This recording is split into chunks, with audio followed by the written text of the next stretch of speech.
The Super Eagles of Nigeria will be taking on the Pharaohs of Egypt in the third place match of the AFCON 2025 in Morocco. Super Eagles, no disgrace also. Now don't fail us the last match. I beg, just try win this one. After all, we have won 8 straight third place matches. We've won 8 over 8. You think it's easy to be the best losers in Africa? It's not easy at all. So we have to win this one to make it 9 over 9. Now the only problem is we are going to miss Calvin Bassey, which I think is the best defender in the competition or in Africa in general. But on the bright side, we'll be welcoming back Wilfred Ndidi, our captain. Now, the only problem I think Eric Chelle will now have is, who does he play as a centre-back pairing with Ajayi? Does he go with Awaziem or does he go with Ogbu? Or, there's a third option, personally. I think there's a world where he decides to pair Ajayi with Ndidi and then continues with the midfield he used against Morocco, which worked. Even though we lost the match on penalty shootouts, it worked because we did not concede throughout the whole match. So if he decides to go with that pairing, it might not be the end of the world, you get. And I'm just hoping now that whoever decides to pair with Ajayi, okay, for the sake of the conversation, let's say he decides to pair Ajayi with Awaziem. So the midfield will be Ndidi and Onyedika, right? And then he will now bring in Awaziem and Ajayi as the centre-back pairings, and he still use the already existing backline with our goalkeeper.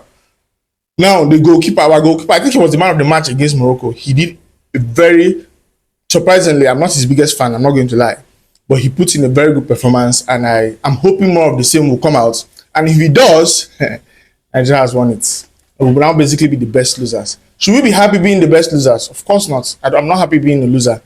We have to make do what is available to us. Now, if we are able to win against the Pharaohs of Egypt, how do we improve the team moving forward? We have to be, because since AFCON has now been shifted to every 4 years, most of these players who were available during this AFCON will probably be older. Not probably, they will definitely be older in 4 years' time. The likes of Iwobi and basically that midfield will definitely be older. Do we continue using an older midfield going forward? Not really, I don't think so. But let's see what happens. And another key thing that is going to really improve the Super Eagles going forward is if we are able to retain Eric Chelle. There were reports that the Tunisian Football Federation are going after Eric Chelle. Now, we don't know the pay package they have to offer him.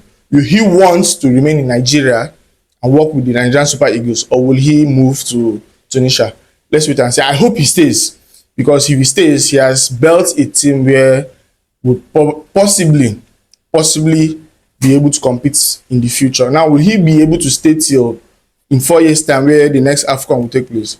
We do not know, but let's hope that happens. Now, with that being said, my prediction for that match, I'm going for a Super Eagles 2-1 win. Why I'm going for 2-1 win is because we will be missing our best centre-back in Calvin Bassey. That's the only reason. Because I have little faith in, not necessarily little faith, but I have a little bit of hope for the Egyptians, in the sense that I believe the pairing of Ajayi and whoever the coach decides to pair him with will have a little bit of problem handling Mamouche and Salah. So that's the only reason, honestly, that's the only reason I think Egypt will score. If Bassey was available, no way for them. It would have been a clear 2-0 win. But since Bassey is not available, and then we'll be playing possibly Awaziem and Ajayi, I think we will come out 2-1 victors.